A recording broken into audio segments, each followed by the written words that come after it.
Here is the Jordan Peterson's view on pickup artists. This is something worth thinking about because I think this is a critical choice that people make. So here's two ways to use language.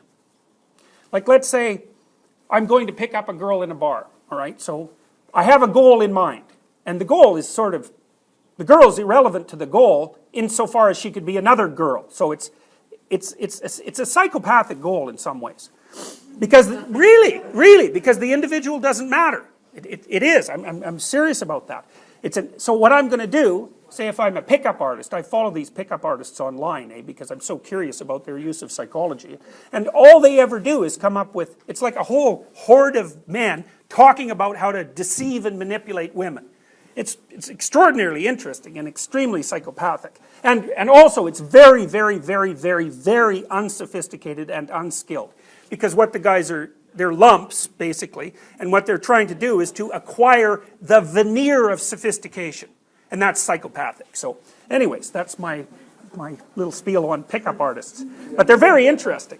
So what they're doing is teaching their followers instrumental language. So if you want to sleep with a girl, here's how to do it. Here's how to manipulate her, you know. And they have a bunch of tricks like wear an expensive watch and dress up, and also don't just dress up, so dress up rich, roughly speaking, but also add something peculiar to your wardrobe, like something that really stands out as somewhat odd. They call that peacocking. So that the girl can see that not only are you rich and successful, but you've got that little bit of individuality that sets you apart from all the other rich and successful guys, you know.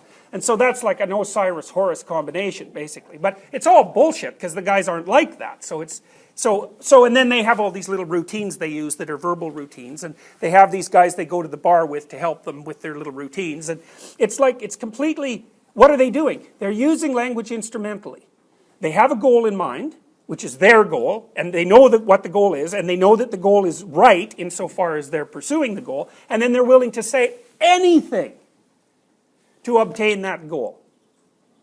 Now you think, well, I think that's the instrumental use of language. What do you do if you're not using instrumental language? That's interesting. What you do is you try to communicate about the situation and your response to the situation, whatever it is, as clearly and accurately and articulately as you possibly can, all the time, and see what happens. That's a whole different thing. Because the proposition there is, to the degree that you're transforming your experience into reality, into articulated reality, the things that will follow from that will be the best things that can possibly be, even if you don't know what they are.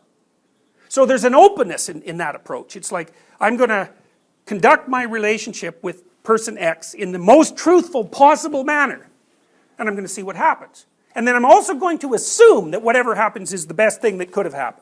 Because like, how the hell do you know if it's the best thing that could have happened? Maybe the person's all offended and irritated. I've seen this with my clients a lot, so especially with the agreeable ones, because they're all bent out of shape with resentment because they're not saying something. You know, and so, and because they're not saying something, they're getting shepherded into some situation they don't want to be in. Like maybe they have to go live with someone they don't want to live with, and they don't want to, express themselves because that'll hurt someone's feelings. It's like, so we talk about that in a bunch, and we figure out how you could say what you actually think. And usually what happens is, they say it, they get in a whole bunch of trouble, and then 2 days later the problem goes away.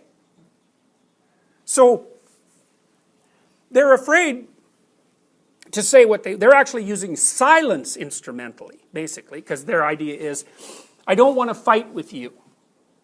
Well, so how do I not fight with you? I don't say anything that will upset you. It's like, well, upset you when, exactly? Like if you're an intimate partner with someone and you see them doing something stupid repeatedly that is going to lead them into a pit in like a month or 2 months or a year, 5 years, you don't get to say, well, I'm not going to fight with you just because that'll be trouble, because sooner or later they're going to fall in a pit, and that's going to be trouble too. So you're not doing them any damn favors, you're just forestalling the catastrophe into the future. It's not helpful.